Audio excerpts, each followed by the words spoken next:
Hello and welcome to the Institute of Architecture's Sliver lecture series, The Selected Friends and Enemies. Tonight, it is with great pleasure that I can introduce an old classmate, a colleague, and a friend, Brennan Buck, with the lecture entitled Eine heiße Viertelstunde. Thanks for making me practice my German in public. It is significant that he is here tonight for several reasons. One, because as I look out into the audience, I see a series of students, alumni, colleagues that were fortunate enough to work with Brennan when he taught here from 2004 to 2008 in Greg Lynn's studio. Secondly, he was a huge force and co-creator of the Sliver lecture series, which we now all enjoy. And finally, he is representing, probably the most important point is that he is representing, let's say, the youngest generation of architects that are out there building things, doing things, among this list of architects that are, for the most part of the established field of architects of our time. Since his departure from Vienna in 2008, he has established himself in Brooklyn, New York. He teaches at Yale University and since 2010 has started an architectural practice entitled with the name Freeland Buck with a colleague and friend, David Freeland. They practice between New York and Los Angeles. In this short amount of time, their writing, their work, the writing has been published, the work has been published, and most recently, they have been recognized by the Los Angeles IoA as part of their second annual ArcIS competition, highlighting young California practices. The office stands out in a field as it balances an experimental approach while having an immediate relevancy. The work itself exploits contemporary digital fabrication, employs special effects strategies, producing a result which is smart, refined, and eloquent. The projects often utilize an oscillation between pattern and color to manipulate depth and produce spatially rich environments and spaces.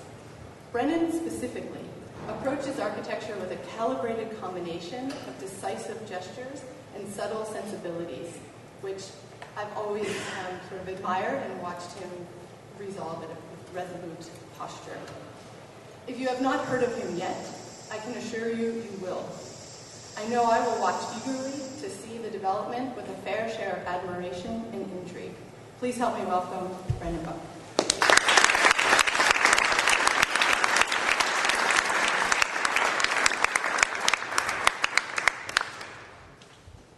Thanks a lot. I want to thank Christy and Wolf for including me in the series. It's great to be part of the fourth or fifth year of the lecture series, but particularly this year, as I understand, there have been about 20 lectures so far, and I think I'm sandwiched between Greg Lynn and Winnie Moss, so you guys are the hardcore, so I appreciate you showing up for this one as well. So as Christy said, I called this talk Eine heiße Viertelstunde, which besides showing off my German skills has a couple of specific sort of meanings.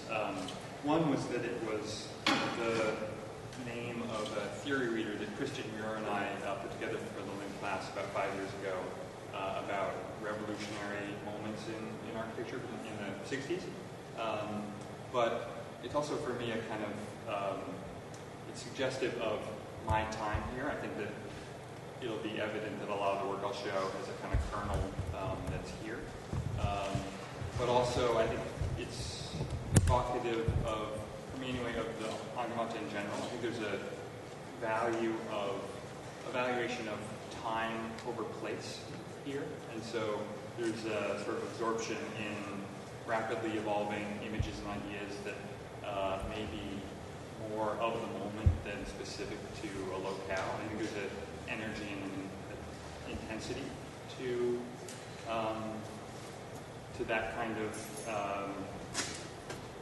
of contemporary mode of working that you don't find in timelessness or in locale. So the other thing is I think that there's a idea here that architecture culture is collective. I used to think about the studio as a kind of ecology where you could feed in any set of knowledge or skills and it would kind of grow and proliferate as the students worked through it and taught each other, and it would stay in there for 3 or 4 years until there was sort of a turnover of students. So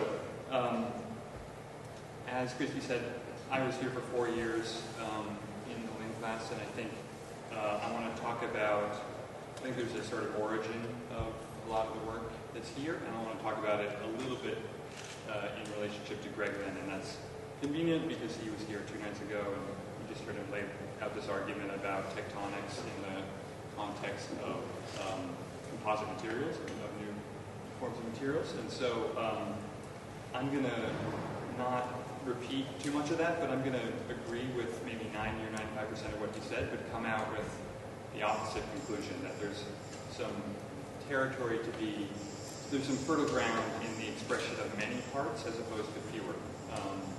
So these next 2 slides you've seen, I'll just talk about them very briefly. This is the Sepper sketch which Frampton uses to define tectonics as a set of essential distinctions between building and ground, between beam and column, and so the joint is where those distinctions are marked out and recognized, where the 2 types that are adjacent are symbolized, and the joint stands in for the entire building. In a topological surface or a composite surface, on the other hand, those kinds of differences are absorbed into the surface, and that's really possible because it's described through calculus, which is really the study of differentials, of rates of change. So there are an infinite number of points in any surface, and those points are always described in relationship to their neighbors, not according to any absolute coordinates. And so I think in our work, computation works the same way. It's a way of managing a large number of parts as a relational system. But we choose to, rather than expressing it as monolithic continuity, we are interested in the multiplicitous continuity of patterns. So just as a really dumb, simple example, on the left is a node surface which is made up of any number of points on the surface, but it's just the whole surface that's expressed. In the middle is a polygonal surface, and each of those planar triangular faces are expressed through their edges, and yet they are linked together in the same way. Each face is described in relationship to its neighbors, and any change to any one of them affects the ones around it. In the same way, what I would call a patterned assembly on the right is still a set of objects which are expressed distinctly as individual objects, but they still maintain that same set of relationships from one to the next. So any change in one affects the neighbor. So basically my argument is just that these are all cohesive assemblies. It's just that the scale of articulation is different. So a composite surface has these fibers that are woven together and glued together with resin, just as the pattern assembly has these parts. So I think that computation potentially redefines tectonic expression, not as a way to distinguish between essential types, but as a way to incorporate complexity and synthesize it. So I'm going to try to, well, I guess I should say I don't want to, I guess we're interested in the right end of this spectrum for a couple of reasons. One is that buildings are made up of parts, and but I think there's another one in that we think there's a potential in using the inherent logic of assembly and construction to produce different kinds of expressive spatial and atmospheric effects. So I'll try to describe what I think are the potentials of this kind of synthetic but atomized pattern at 3 different scales through our work. One is just this scale of fabrication and assembly, so trying to take advantage of the way things come together to produce different kinds of effects. The second scale is at a scale of spaces and rooms. So not all buildings are one room, open grand halls. Often they need to be broken down into individual rooms, but pattern allows us to think about those distinct rooms cohesively. So we can think about the relationship of one room to the next or next. And then the last scale is at the scale of city, where urban infrastructure and organizations are generally atomized and segmented or cellular, but they can be thought through cohesively. So the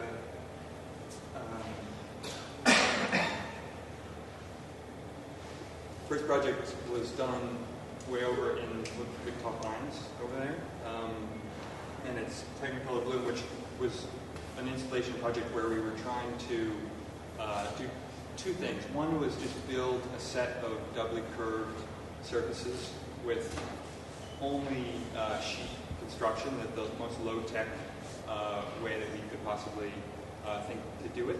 But then the other idea was to try to blur the differences between the facets, between the individual panels, by hyper-articulating them, by subdividing them even further into smaller and smaller kind of visual units, which would cross over. So cross over each individual panel. So this is made up of a lot of triangular panels, each of which is further broken down into 12 four-sided holes, basically. And so the idea was that that pattern would help blur the distinction between one facet and the next. So it started with, initially I was just interested in the way that different types of software describe geometry, describe surfaces. So in the upper left is a topographical map of a simple undulating surface. Okay, and 5 different ways that it's described through different types of geometry. And part of the idea was that you could flatten, you could get that subdivision or tessellation pattern, flatten it, and still evoke some of the undulation and relief or depth in those patterns. So, I mean, these are all inherently 2-dimensional, but we ended up cutting some of these out of just flat sheets of acrylic, and the idea was that you could read some of the original undulation in the screen.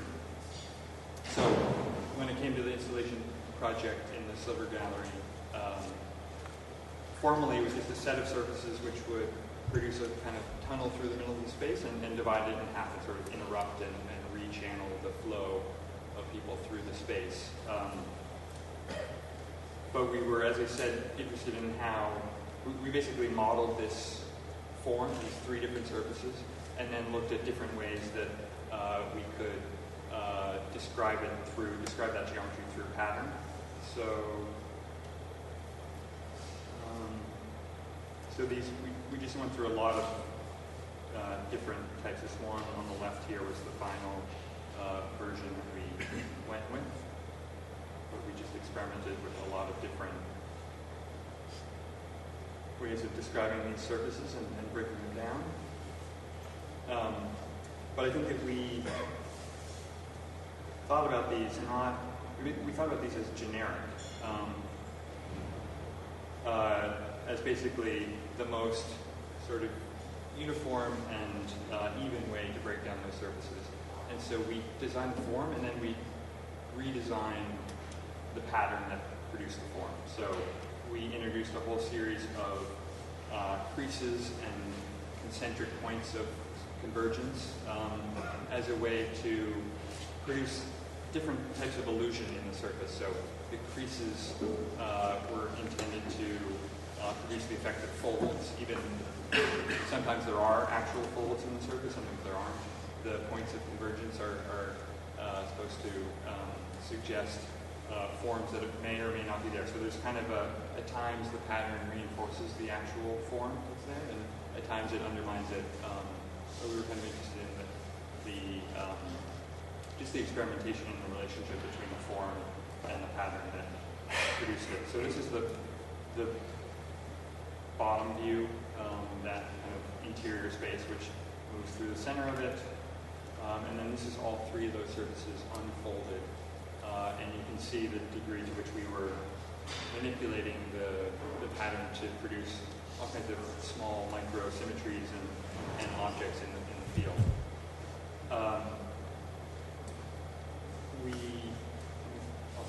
There were two other things that we were sort of techniques that we were designing with. One was color, obviously, and then the other one was the porosity, relative porosity or opacity of the surface, the size of the holes that we were cutting. So you can see at the bottom, it's much more opaque, and the holes are smaller, and then it's much more lattice-like and light at the top. So all these were just triangular, very thin triangular panels cut out of plywood and painted on one side.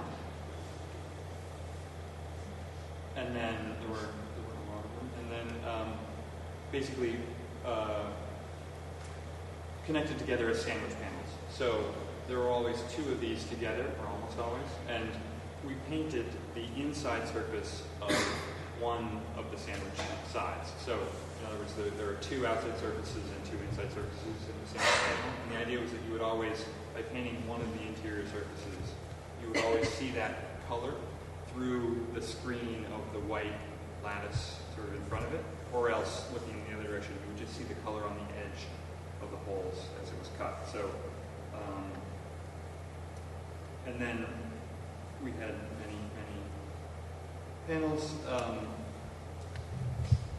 which we had to organize in this very complicated hierarchical way in order to put them together. And so each of those triangular panels gets cable bound together to produce these larger blocks. And once we had those, it went very quickly. There was about maybe 9 or 10 hours of setup time in the gallery, of which a couple of those was waiting for an art student who had made this giant orange sculpture of a horse to take photos himself covered in grease and naked sitting on a horse. So we needed to do this in that space, and so we delayed our beginning of assembly until he had those photos. And then we added the installation. So there were at times more cable binders than I had hoped, but this is that interior space in the end. So you can see this is the side through which you only read color at the edges of the holes. But you can see some of the other surfaces sort of peeking through at the top, some of the other colors.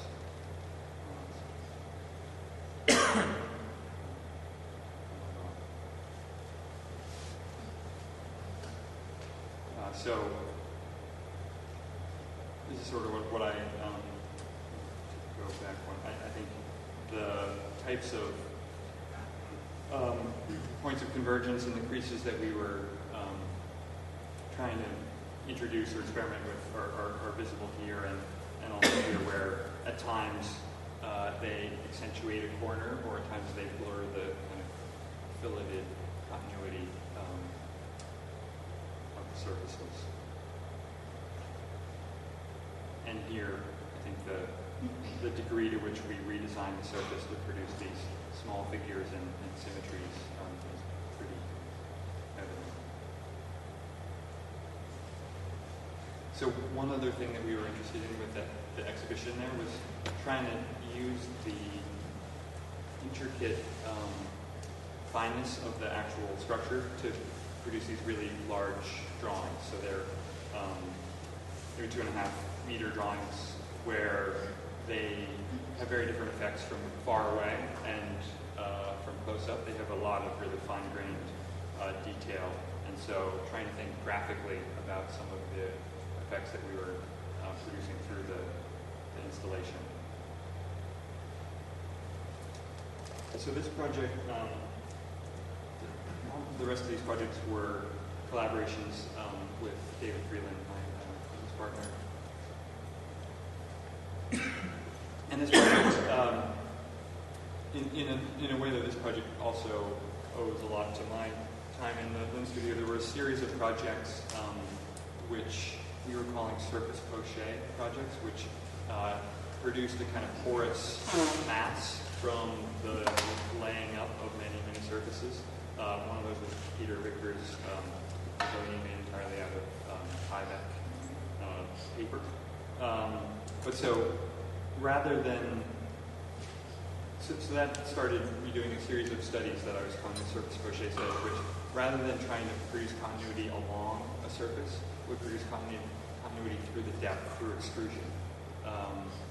And so I was interested in that, and also how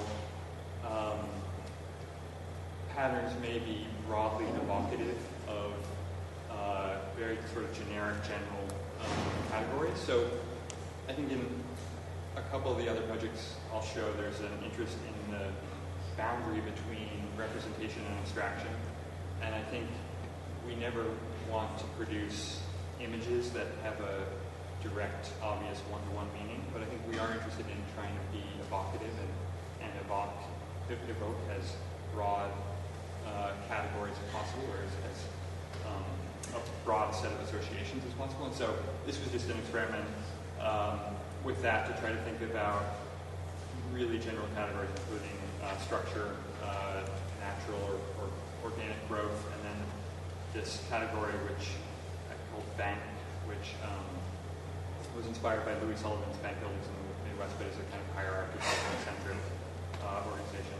But each of those three were extruded through a simple cube to produce a space, a very generic orthogonal space, but one with a really dynamic orientation and set of views. So that structural mesh is extruded through the cube at an oblique angle, and so what you get is a clear view from some angles and a totally opaque surface from others. So the four elevations of the cube are at the bottom of the page, and some of which are very porous and some of which are not. And then we're just extruding these in different ways. So this one is distorted in one dimension, this one in two, so you get a change in scale from one side to the other in the elevations. And then this one basically takes that mesh and extruded mesh and twists it so that you get a variation within a single elevation of porosity and scale. So these are all the elevations combined. These were very abstract, and we were interested in how to materialize them a bit. So we did this competition entry for competition in the UK for a pavilion with an art gallery called the Lightbox Gallery. And essentially they wanted a pavilion to have small parties, lectures, and exhibitions. And they wanted to put it in their kind of this forecourt to the building. So it had to both have this one small room, but also allow people to move around it, or in our case, through it, to get to the front door of the building. So they're essentially, in terms of massing, it was a very simple exercise of conforming to the site and then making the room, but also making a passageway through the pavilion. In addition to that room, we were calling it the canyon. And then trying to subdivide that with this kind of extruded mesh. So the other thing that about this competition was that it was sponsored by this company called Facet, which uses a CNC mill to produce these modular plywood structural cassettes, which are then just brought to the site by hand, put together as walls and floors. And so it seemed pretty obvious to us that since you had the CNC mill, part of the brief was to take a non-modular approach to this same idea. Not all of these cassettes have to be the same. And so we basically just came up with a triangular version of this, which could vary in scale and shape. So each cassette is made up of three surfaces along the edge and two kind of panels which knitted together, and those, they're just notched together, dry stacked, and then extruded maybe a foot for the walls, and extruded much deeper to produce the floors and the ceilings. And so this is our composite axon of that system. What we were really most interested in, though, was this kind of continuity that I'm alluding to, which is through extrusion rather than along a surface. And so we started with this in the lower left, this really kind of generic triangulated set of gradients from small and dense to sparse and larger in the middle.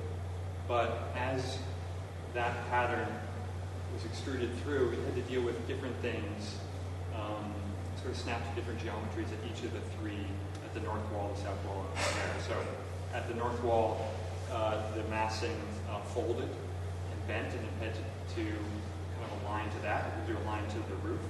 In the south wall, there was this door that it had to align to, and then the stair as well. So what we got, this adapted tessellation, was something that was much more complex and interesting, we thought, as a result of having to kind of connect these different surfaces together.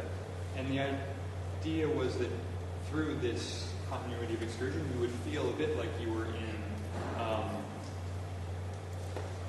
sort of continuous semi-solid zone between these walls, but in a continuous kind of matrix.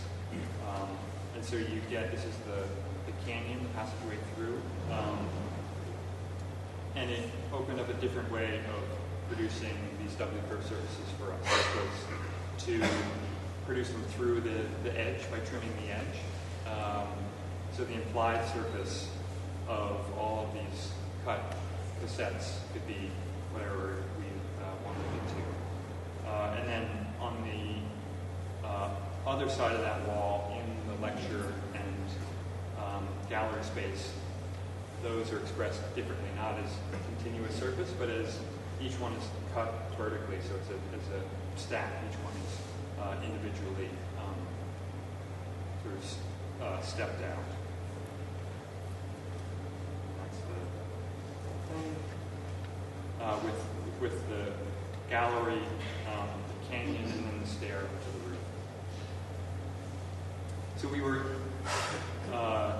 we thought that this sort of CNC non-modularity was an obvious way to go, but the jury didn't think so. But we had an opportunity to realize a small chunk of it at an exhibition that David Freeland curated in LA this spring. And so we basically took a small modified piece of it and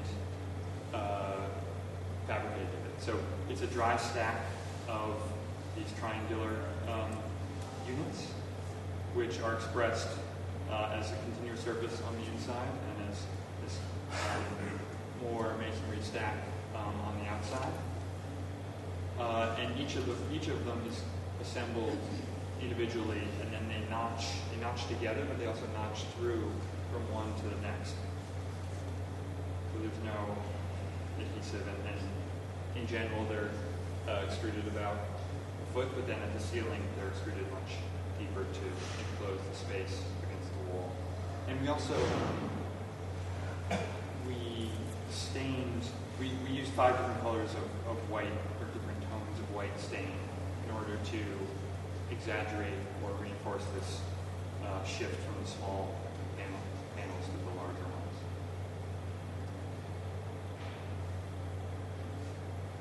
And then like with Technicolor Bloom, you were interested in how the buildup of all of these connections and notches and could work graphically and work as from a distance, almost as a set of tones, as a field, and then up closer as an actual set of details and connections. So these drawings are also pretty large, maybe 2 meters by 1.5 or something.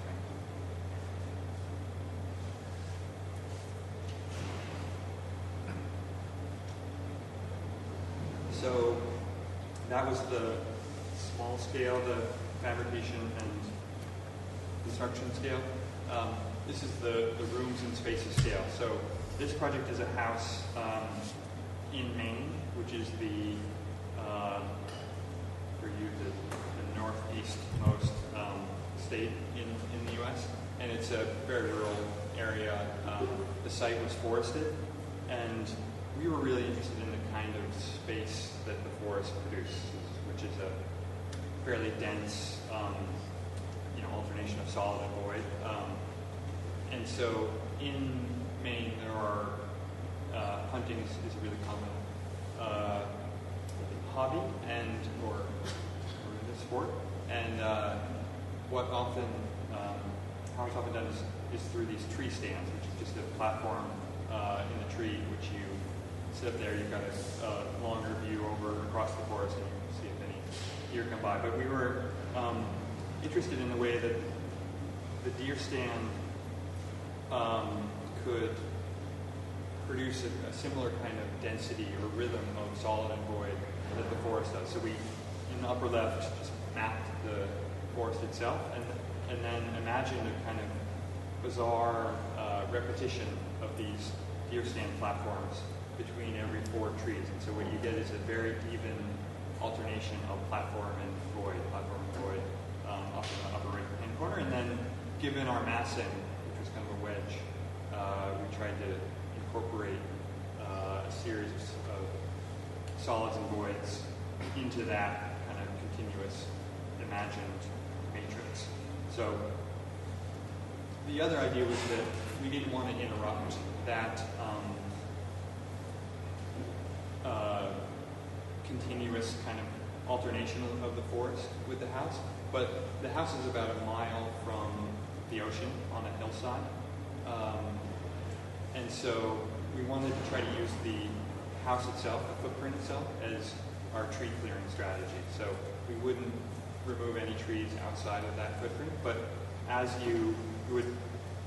the wedge of the house would be embedded in the hillside, and you would approach it from above, so that the house itself would be a kind of foreground for your view out over the trees to the ocean beyond. So that gave us really the wedge massing that we ended up using. And when we were studying that massing as a set of rooms and courtyards, which sort of twist in 3 dimensions, our ambition was to make that completely free of hierarchy, that the figure of the courtyards and the figure of the rooms would alternate, and there was never any privileging of one or the other. So both the rooms and the courtyards just meet at a corner, at a point, both at the roof plan on the left and the floor plan on the right. But in between, they each unit twists to produce surfaces which are adjacent to each other. So you can move through these diamond-shaped openings from one room to the next. And so these are those 6 units, 4 of which are double height, the 2 floors, and then two of which are just one.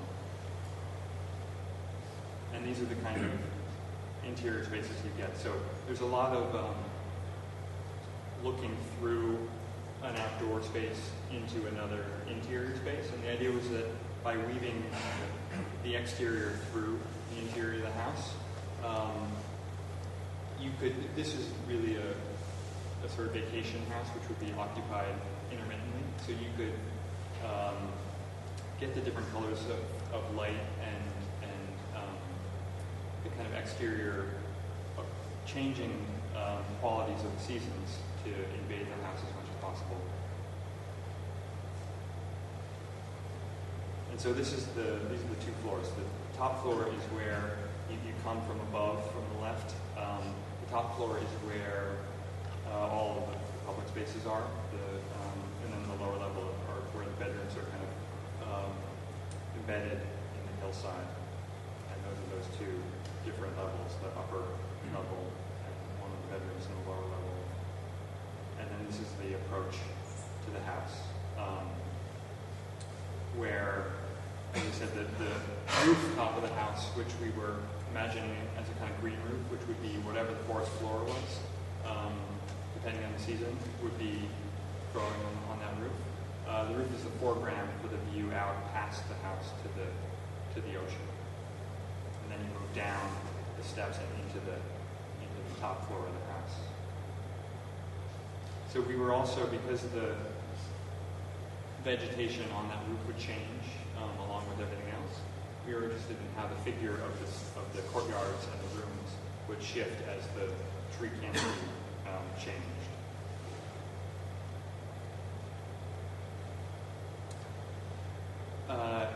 Our mission work, there's some residential, and then there's some commercial interiors, so generally restaurants and bars, all of which are in LA.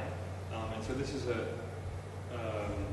project which is a deli and restaurant, which we were interested in some of the same ideas of rhythm and spatial subdivision. But it's really just a single room, single storefront, which was very long and narrow and tall, with a single skylight above. And so the client was interested in having an open kitchen where the guests, the lunchers, would enter from the top in the front door, move past the kitchen as they ordered, paid for the food, and then received the food, and then move out through the back door at the bottom of the drawing to this patio where most of the seating was. For various reasons, the health department in LA prohibited any tables and chairs from the space, so we had a bench, a kind of bar situation in the front, and this informal furniture running down the side, but we were interested in how we could produce some sort of rhythm and alternation of the space as you move through it from front to back. And that was mainly through this ceiling landscape. So we took the existing natural skylight and produced two artificial copies.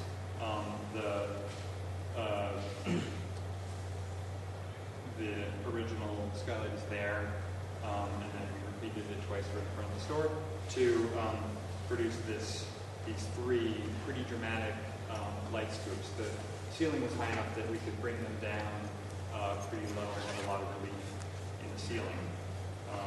And then together they sort of produced this undulating, twisting landscape. So we looked at a lot of different ways of expressing that as completely monolithic drywall, as egg crate, and what we ended up with was the lower right version, which was a combination drywall and vertical baffles, which allowed us to put the lighting behind them.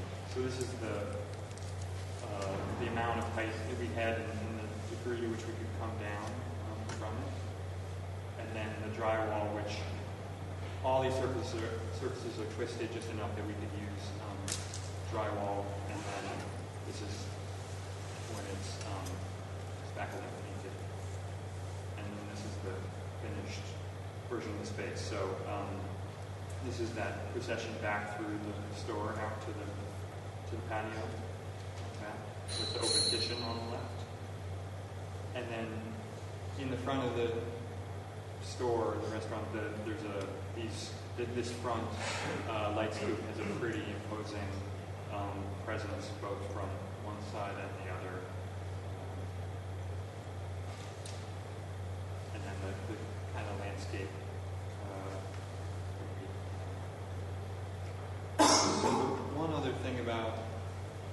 this long linear space was that we had this west wall, which was also continuous from front to back and very present in the space.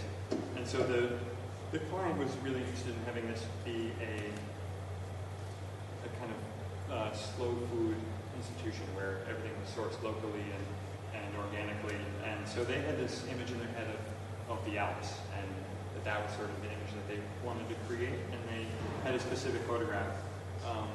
So at the top is this west wall. The section shows the kind of ventilation in the ceiling. And then what we ended up doing was taking that image of the Alps and trying to look at ways to bring it from totally representational toward abstraction, and try to feed in different kinds of associations and readings that preserved a kind of ounce of Alps, but also added in a whole other set of digital associations. So essentially it's abstracted as a series of bits of different scales, of squares, and those are inscribed into a set of plywood panels, which were painted white.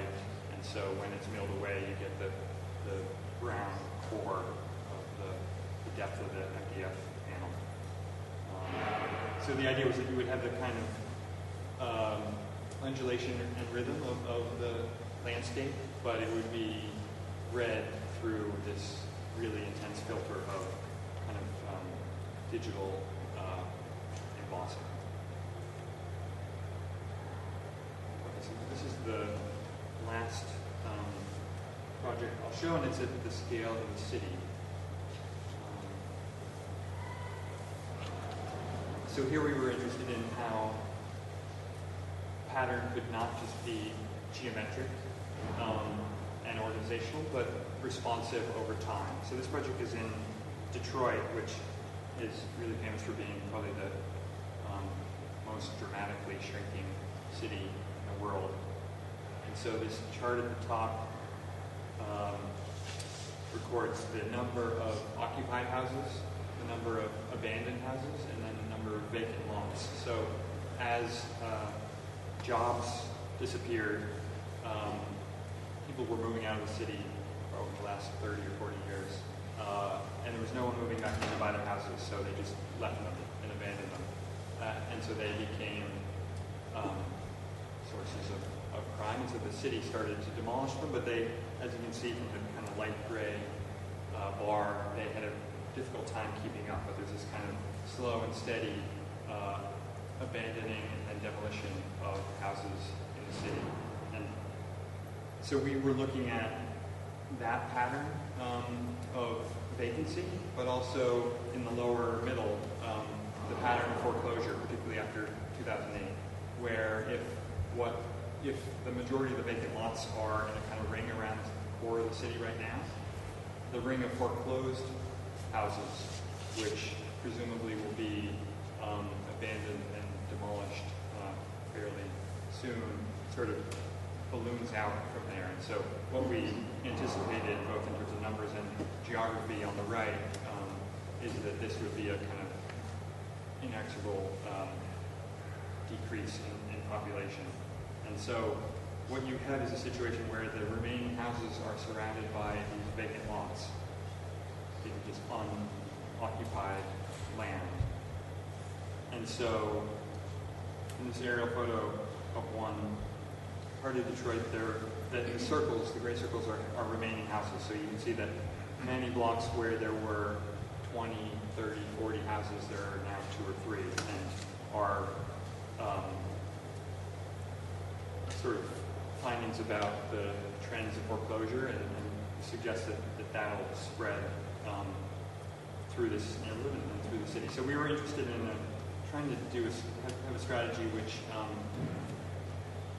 would, let me say that while there's now kind of too much infrastructure, there's a density of street grid which is not really necessary given the number of houses that remain. There's also this additional layer that's sprung up of circulation routes which don't conform to the orthogonal grid of the streets. So we were interested in that, but we were also, to come up with a solution, some of the most obvious solutions were totally impracticable here. One is that you can't add infill because no one is interested in buying it. You also can't, there's no reason to add infrastructure because there's already too much. There are too many streets, too much water and sewer, too much electrical infrastructure for the population density. So we were interested in trying to ease the transition from urban to rural in a way that didn't require any of those strategies. And so we started thinking about the Jeffersonian grid, which was the way the U.S. government divided up the American West in order to make it ownable and settleable. So it was divided up into an orthogonal grid of townships and then properties, each of which then, once they were subdivided, could be bought and sold and built on. And so what our ambition was to do sort of an inverse strategy, where rather than subdividing this vacant, empty land in the West, we were going to try to super divide the vacant land in Detroit. So add new boundaries that would help scale up the perceived size of individual lots and properties. And we wanted to do that through a technique of rural land division, which is the hedgerow, lines of trees. And so the idea was that that when a given house was demolished, a series of hedgerows could be planted between it and its neighboring houses on that vacant public land, and they would continue until they reached some kind of private property.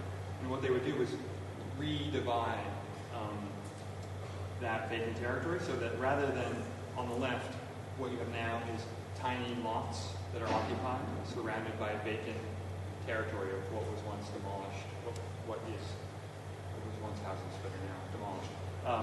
And what you would get in return is a larger scale set of precincts, which are newly defined by these hedgerows, in which in the middle drawing the two houses in the center now occupy this larger expanse of ground, and that is sort of woven together by this network of forest and agricultural land and community gardens, which is the result of the hedgerows.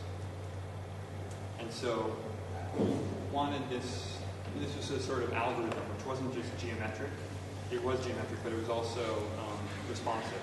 And so the idea was that the city every year could map out the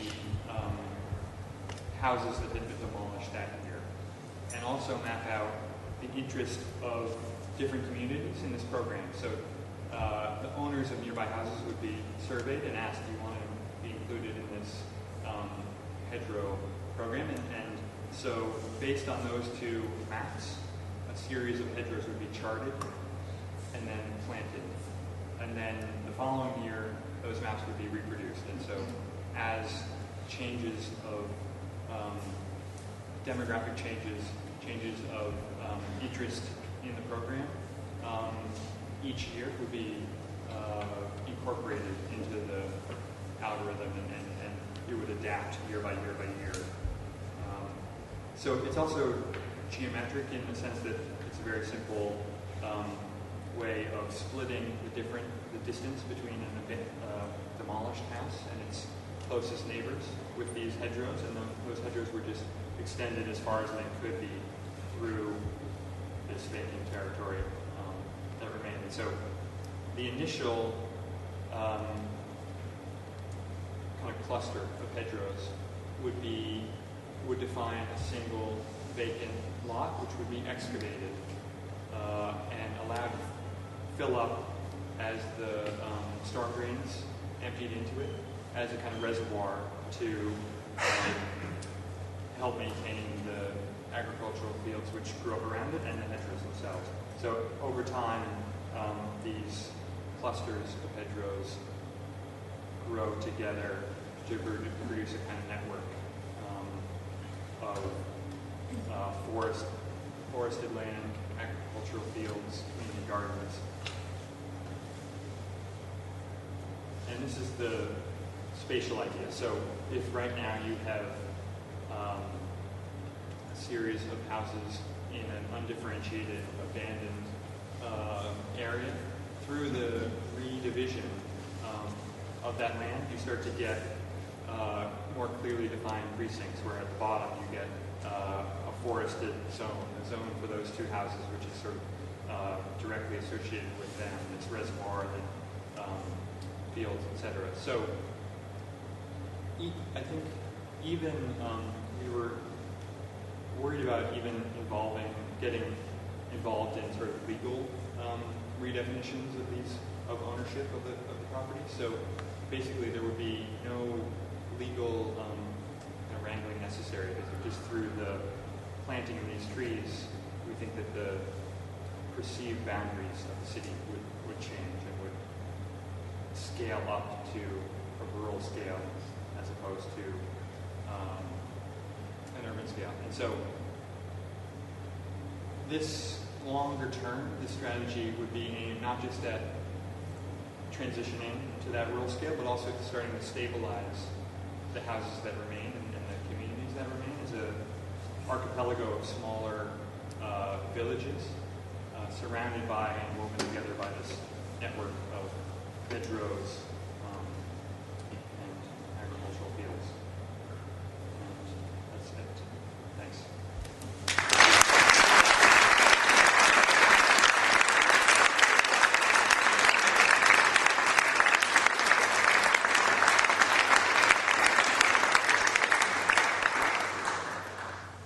If anyone has any questions, we would have a moment.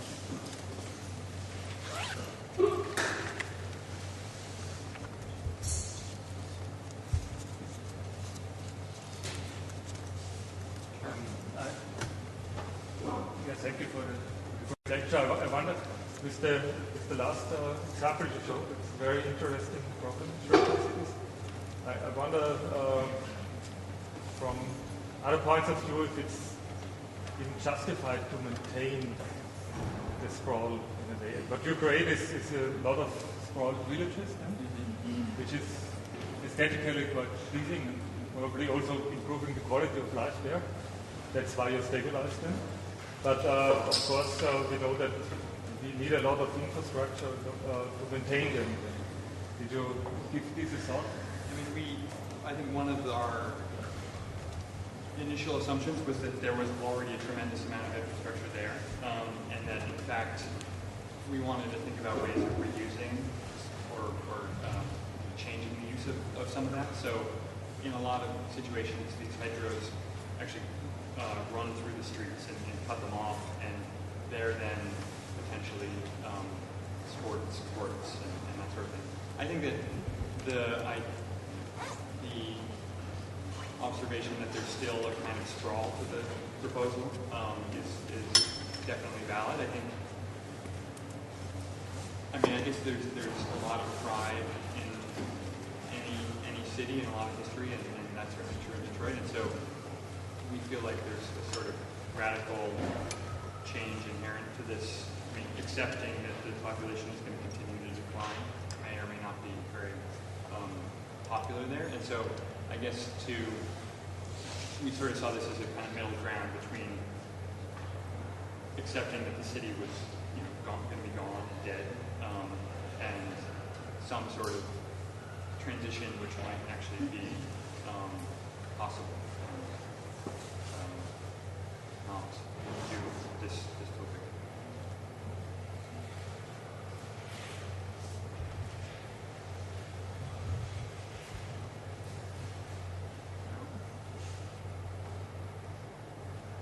All right. Thank you. Thanks a lot.